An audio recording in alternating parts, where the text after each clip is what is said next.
West Virginia now, where the Saints got back to work today. Sports anchor Fletcher Mackel previews what the team is working on and who they're preparing for 1 week from today.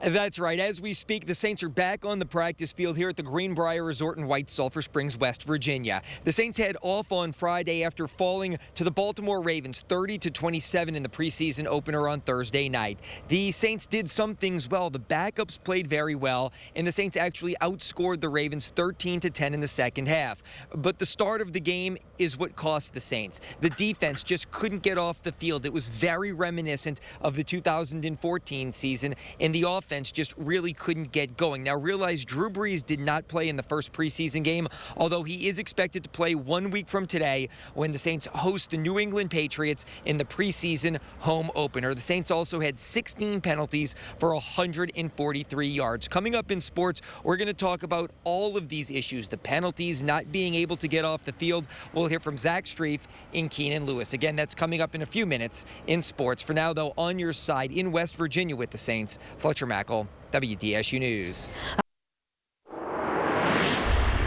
Hello again and good Saturday afternoon, everyone. I'm Fletcher Mackel here in White Sulphur Springs, West Virginia for Saints Training Camp 2015. The Saints are back on the practice field right now. They had an off day after playing their preseason opener Thursday night in Baltimore against the Ravens. That's a game they lost 30-27. Unfortunately for the Saints, the same problems that plagued the team in 2014 reared their head again in the first preseason game in 2015. The defense could not get off the field on third down, and the team just seemed helpless against the Ravens starters. I don't even remember last year, so wrong guy to ask about last year, but we're going to fix it. It's training camp, you know, things happen, it's football. We got time, and we got to go back to Greenbrier and fix it.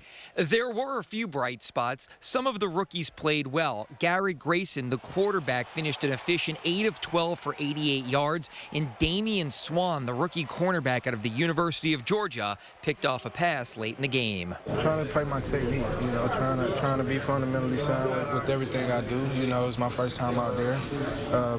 First time playing against that level of competition, you know, besides my teammates. So, you know, it was a great feeling to be able to do that. Now back to the bad. The Saints had 16 penalties for 143 yards on Thursday night, but veteran players say they're not really worried about that. Most of the time, a penalty is a lack of a fundamental. I mean, it's, you know, you take a holding call from an offensive lineman, well, your guy's getting extended from your body.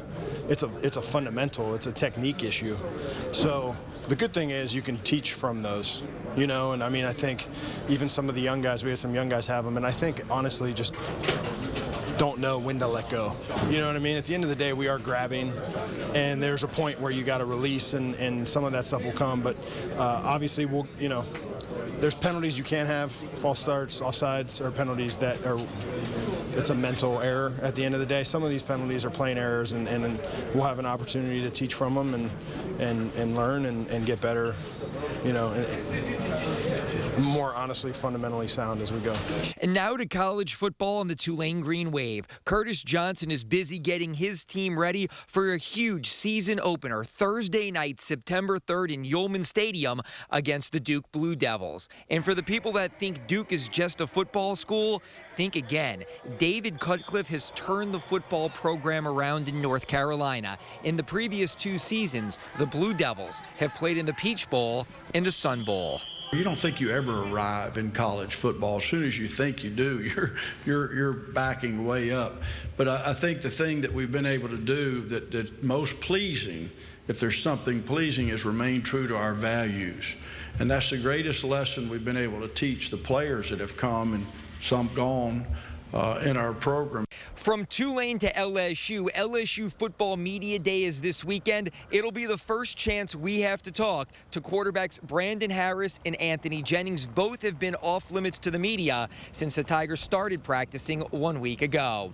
For now, though, on your side in West Virginia, Fletcher Mackel, WDSU News.